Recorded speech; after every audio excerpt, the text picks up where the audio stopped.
Hi అండి. ఈరోజు మరొక మంచి మాటతో నేను ముందుకు వస్తున్నాను. నీవు చికాకుగా ఉన్నప్పుడు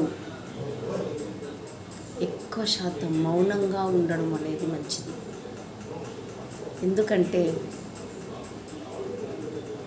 ఆ కోపంలో నీ నోటి నుంచి వచ్చేటువంటి మాటలు మారణాయుధాలుగా ఉంటాయి. అలాంటి మాటలు ఎదుటి వాళ్ళు తట్టుకోలేకపోవచ్చు. మారణాయుధాలు అంటున్నాం కదా, మౌనంగా ఉంటాం.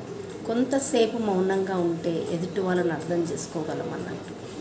అప్పుడు మనకు ఎలాంటి మాటలు నోటి నుంచి రావు. ఆ మాటలు పడ్డ అవతలి వాళ్ళు కూడా బాధపడరు అన్నట్టు. ఒక్కసారి మనం నోరు జారితే ఆ మాటలను వాళ్ళు చచ్చేంత వరకు గుర్తుపెట్టుకుంటారు.